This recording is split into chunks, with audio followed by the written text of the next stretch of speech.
So we have our last really engaging conversation before us today, and I really want to thank Katya Smyth, not just for agreeing to do this conversation, but what I didn't have the time to really share with all of you this morning because we were under such a time crunch, is what valuable partners the Full Frame Initiative have been to Transform 911.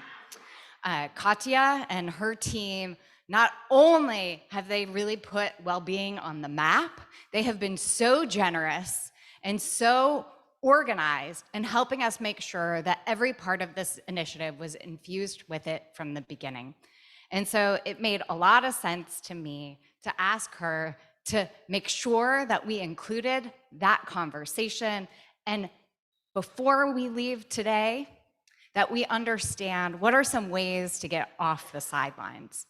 First, I want to tell you a little bit about Katya. In addition to the amazing role that her and Madge and Matthew and Tanya have played on the Transform 911 team, she has an incredible history and background that has informed her in ways that we really, really value in this initiative.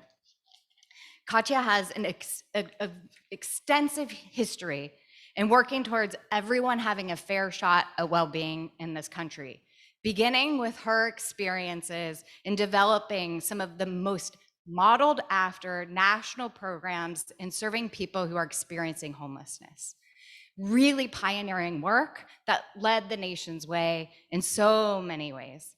That being said, it wasn't enough for her because what she realized is that we were only addressing the problems after they happened rather than trying to get at them at the very beginning. And so much of this conversation today has been about getting at those problems at the beginning. We know that there are going to be calls that continue to come in and should come into 911. Thank you, Karima, for pointing that out. We are not saying that people shouldn't call 911 or that there aren't valid reasons for people to call 911.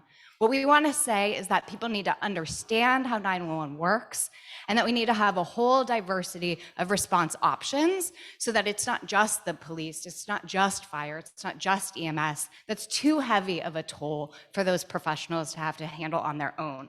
So with that, I'm going to invite Katya up to the stage to please join me. Thank you. Thank you. Before we go any further, there's one person who hasn't been appropriately acknowledged here.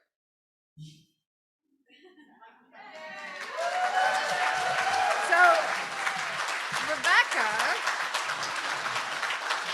thank you for your leadership and for your navigation. I, like many of us, have had the privilege over the last year of watching Rebecca balance a steadfast vision that has pushed many of us, sometimes when we wanted to be pushed and sometimes when we didn't want to be pushed, but pushed many of us towards this North Star, at the same time truly listening to folks who said you don't have it right, or you're missing something, or you could do better or stronger or different. There aren't that many of us. I'm not going to don't ask my colleagues whether I can do that balance. I know what the answer is, right? Like, there are many of us that skew more on one side of that than the other. And Rebecca's leadership has been about that balance, which I think really is what the balance of this field is, which is certainty and listening. This section is called Off the Sidelines. And there are two things I want to say about that. First, I'm renaming it because it's the end and things change.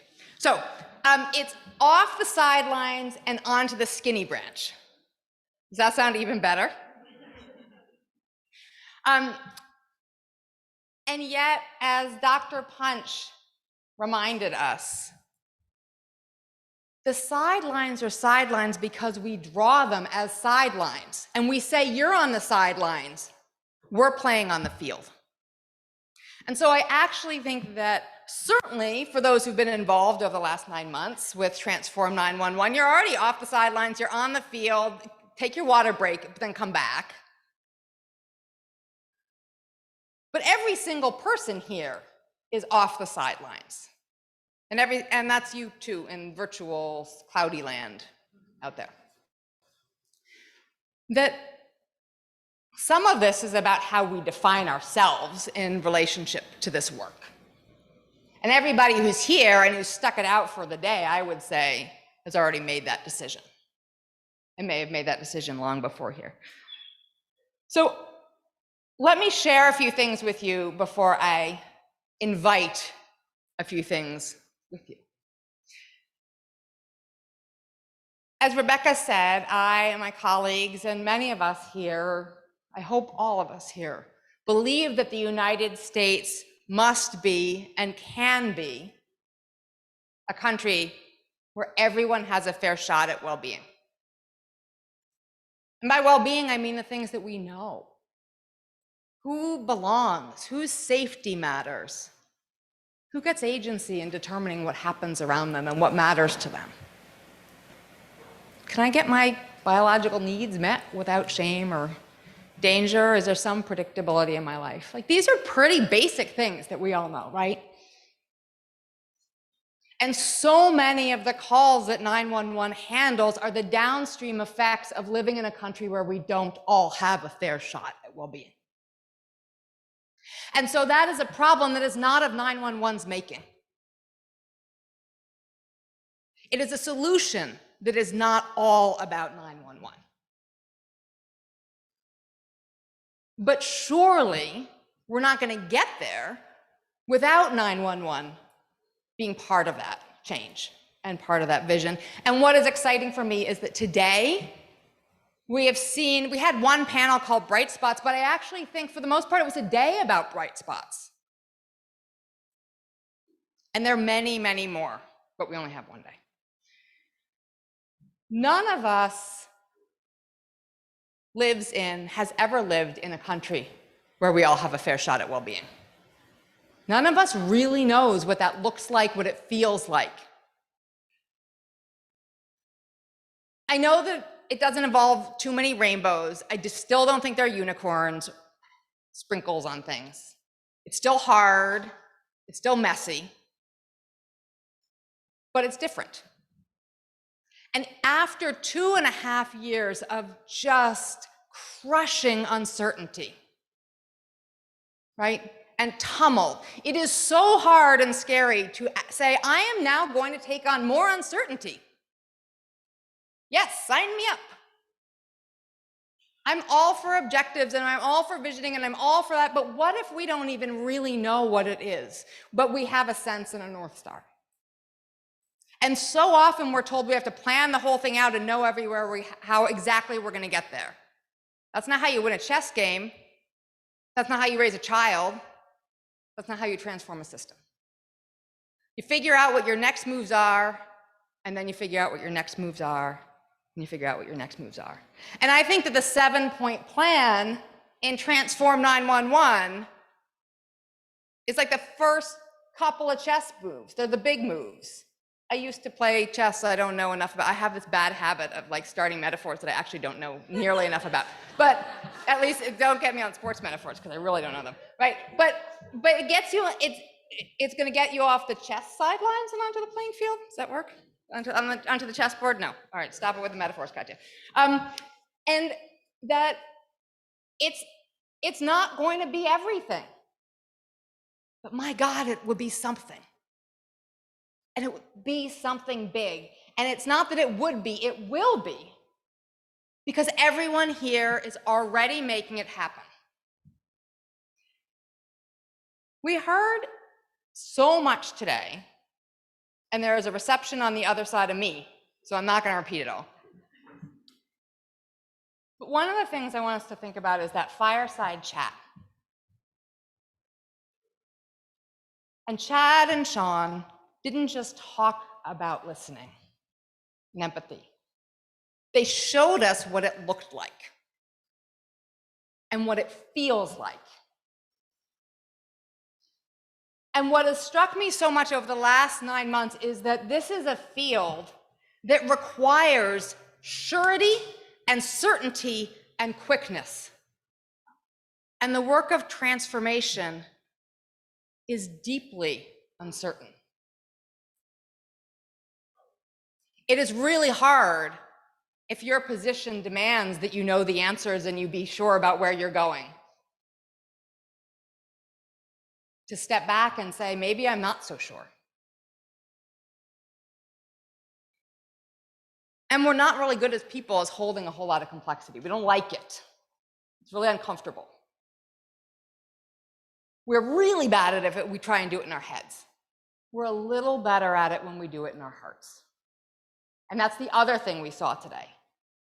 So despite the fact my work is all about well-being, I'm really not a very woo-woo person, but I do believe that how we feel matters deeply in this. And there's been so much of that brought into today. But I want us to lean a little bit more into some of the uncertainty of this, because you're already doing it. We are already doing it. And I want you to complete this sentence for yourself. I thought I knew for certain, but now I'm not so sure. Is there something you heard today that may have made something you felt really sure about just a little bit more complex, just a little bit more messy? It's not about, oh, I was sure of that, and now I'm sure of this other thing. Maybe I was sure that we could only, when there was a call that involved a weapon, the response had to involve a weapon. But we heard today that that's not so true. Maybe we thought that the only thing we can do when there's a gunshot wound, is to really just try and get the response there faster. And maybe that got complexified a little bit today. What I'd ask you to do is to allow yourself to have that curiosity.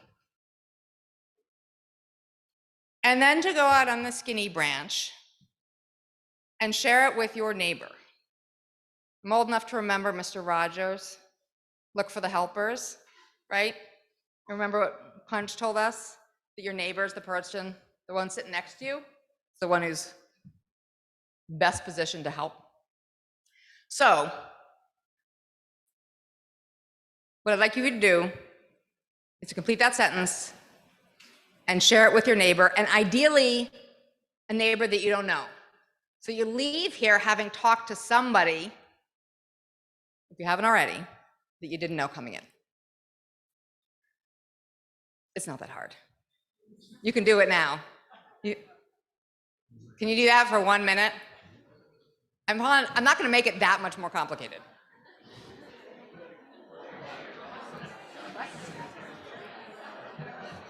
We're almost there. Should I tell them to take this down and put the other thing up? No, it's the wrong thing. Or just tell them to take it down altogether? No. I think, the one thing that I think about when this is up, I'm not sure that Zoom sees you. When they only see us. You can find out. All right, people are talking. That's good. Should we ask them to come and try?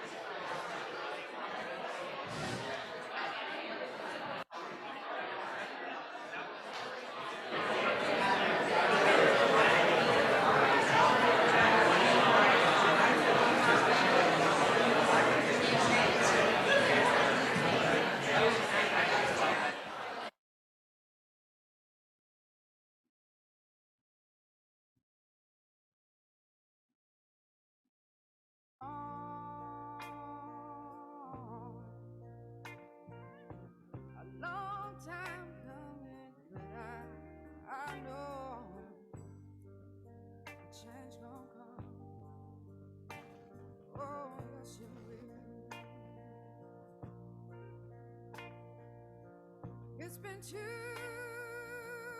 hard living.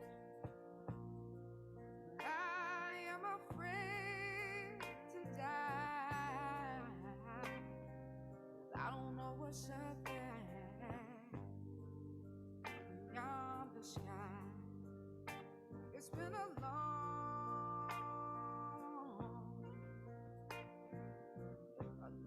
time coming, but I know change gon' come. Oh, yes it will. There's been times that I thought I wouldn't last for long, but somehow I think I'm able to carry on. It's been a long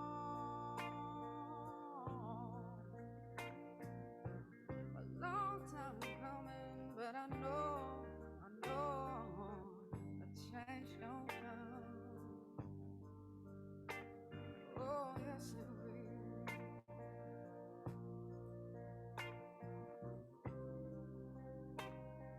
And then I go to my mother. Especially for the virtual people, so that they're not seeing us. Yeah. Okay. And then I need another five, maybe no. Maybe 10. I need 10 minutes. But I'm just not able. I hate this. I hate this. Stop talking when I just told you to talk.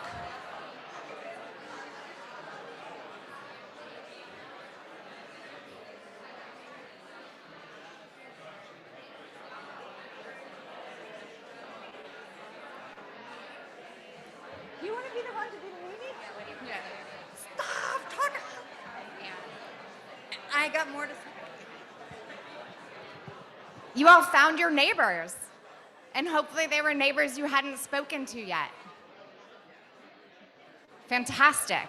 We love this chatter. There is more instruction.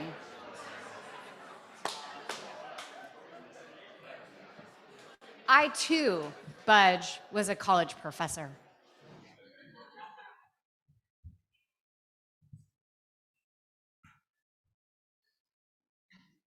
That was pretty cool. Now, I want everyone here to think about the two people who aren't here that you are going to tell what you just told your neighbor. Your aha, your assumption, the certainty, the strong opinion that may be a little bit more lightly held after today.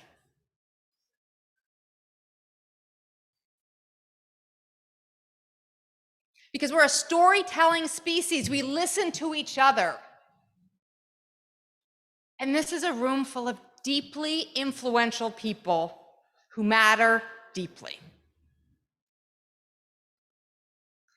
It's a room full of people who aren't all in one field, who don't all think alike. Can't even agree whether hot heat, dry heat, or wet heat is better, right? Like there's room for lots of different opinions. I'll see you now, I'm gonna start it up again. But I want you to think about that thing. Because the thing is, when it matters, something matters to us, we are a better spokesperson for it. And when we have discovered something or learned something or we're allowing ourselves to be curious about something, that's infectious. So I can't possibly tell you, nor can anybody else tell you what is the most important thing to tell somebody about today, but you know because you know what's most important to you and the discovery that you've made today. And then, my God, the homework, right?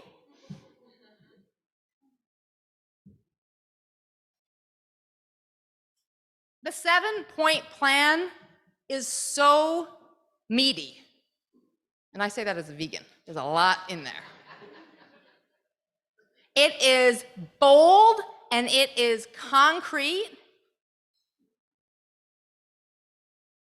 And it's a labor of love by a community. And it is worth, I don't know whether I want to say curling up with, but take it on the beach, see who else you can get interested in it. It is online, it is very approachable online, and please do spend some time with it and find the one or two things that are the recommendations in there that speak to you. No one's gonna do the whole thing. But what are the 1 or 2 recommendations that speak to you? And that's what you start with. You don't start with what a SWOT analysis tells you you should be doing. You don't start with what someone else says is the right place to start. You start with what meets the pain point that you and your colleagues are feeling and that speaks to you as something that is worth your wrestling with and holding to. Because that's the only thing that's going to make it stick when you get dragged or drugged or whatever it is, whatever that verb is. Oh, that's big. You're tired. It's humid. So, okay, can we break it down a little bit more? You've got your 2 people. You've got the big blueprint. That's a good plane ride, right? We're here to help. There is, at everybody's place, 10 things you can do. And in fact, if you go online, they're even numbered 1 through 10, but we printed it out before we could count. So, but they fall into these categories, and they're just ideas. This is not complete. If you don't find your thing here, if you're saying, but I wish this were on here, great. Now you know what you're going to do if the thing that you think should be on here isn't here on here. Collaborate, activate, advocate, educate, and elevate. Somebody who does better spoken word than I do could make that sound better than I just did. But there are 5 things that we heard about today, that we've seen today, that everyone here is doing. And if you're doing something here, you're already off the sidelines. You're already maybe out a little bit on the skinny branch. So you might, this is a really mixed metaphor, also a specialty of mine. So you might as well take a look at the view.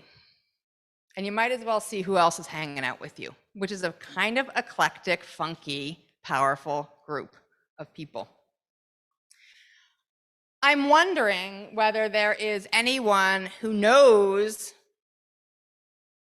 what their commitment is, who wants to share. This is the riskiest part of the entire program, because if nobody stands up.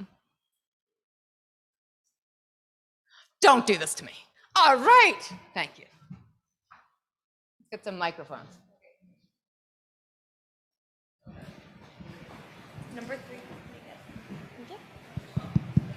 Yes, hi, Lois James. My commitment is offering counter-bias or implicit bias training for dispatchers, because I think it's a very important and overlooked area. Right.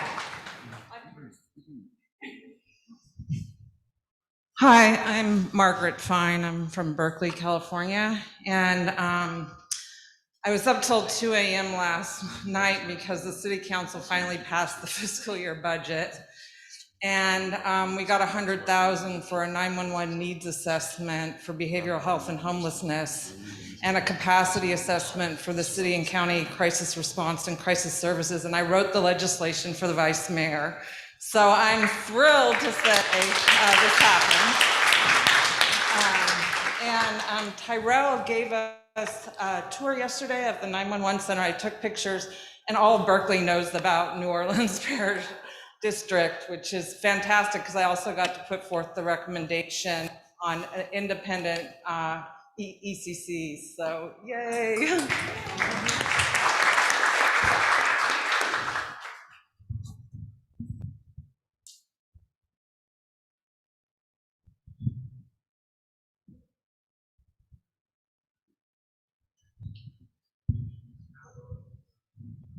Help you out.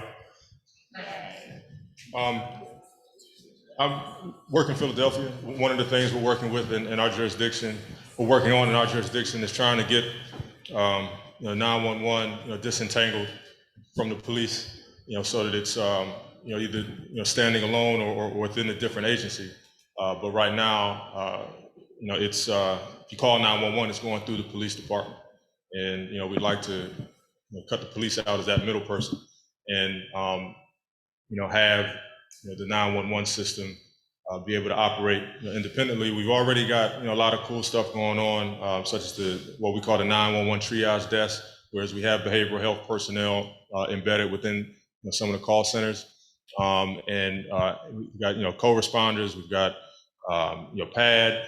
So we've got a lot of, innovative and transformative things going on, but, that's one aspect that, hopefully we can, take some of what has been going on within, the working groups and stuff like that and move that ball forward. So if anyone here, has any experience, working to what's the word, extricate 911 from the police department, I'd like to talk to you. So.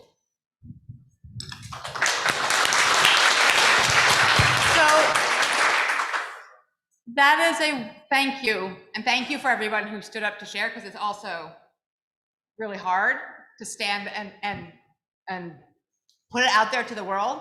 But what we just heard is a request for help, and that is also a part of a commitment. Because there are so many bright spots, and the challenges that you face in your community, somebody has at least wrestled, even if they haven't solved them, somebody's probably wrestled with them, or at least been up at 2 o'clock in the morning thinking about it before. And my hope for all of us, I don't think I'm alone in this, is that this becomes a community. This is a community of helpers.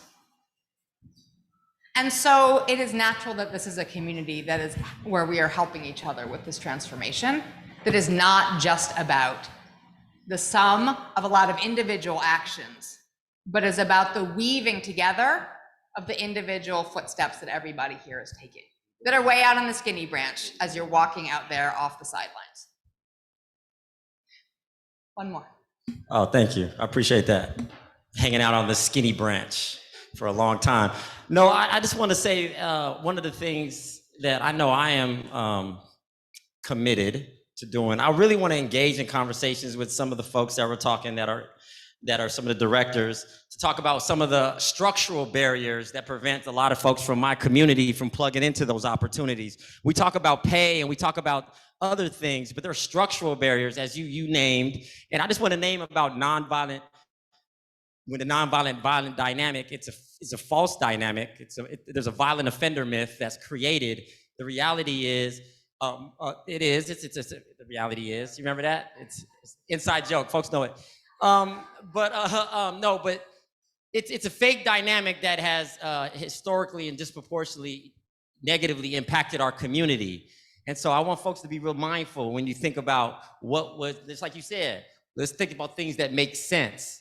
And the reality is, majority of people that commit crimes on the job don't have backgrounds. And so I just want to really invite folks to really have an in-depth conversation about what structural barriers are still in place. Because we talk about that is an issue that we're going to have, that folks, you don't have enough folks working those.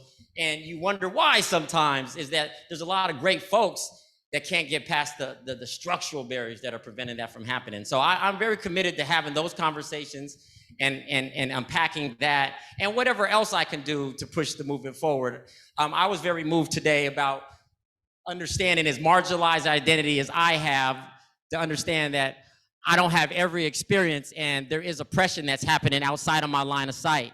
And to really try to be intentional, making sure that we're centering all the voices of those who are impacted by these processes. So thank you, I appreciate it.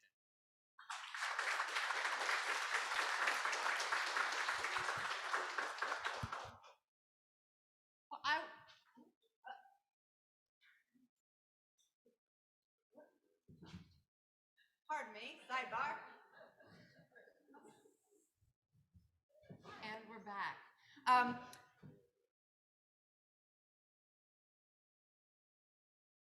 Keep talking to each other. I want to keep talking to you. Where we take this next, it would be easy if we said, here exactly what the 5 things are, and here are your 5 working groups, and here are this, and here that. We've done that piece together. And there are enough people who flew in from East Cupcake to be here today. And to spend a day here, which takes more than a day. What that says to me is that this is something that we are all owning. And there's ownership of this far, far beyond this room, and there are people who feel on the sidelines. because we've painted the sidelines.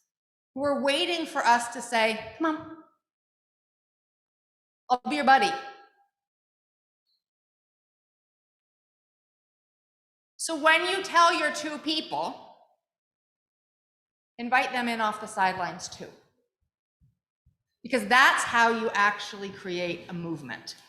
You don't do it, I'm a top-down command and control, here are your work groups, here's what everybody's gonna do. You do it by helping, we do it by helping each of us find our place in it. And what today is really extraordinary for is showing how we can have a place that holds so many perspectives that many of us were told couldn't be held together and couldn't come together. And it doesn't just happen because you get people together in one conversation, it's work. So stay plugged in, watch for the email, it's coming. There are opportunities, but don't wait for the direction. Be the direction. Oh, I like this. Be the direction and be the connection. That's the closest you're going to get. But connect with keep connecting with each other through the reception, but also tomorrow. Thank you. And thank you, Rebecca, for the honor of being part of this. I don't think I'm alone. I did a lot of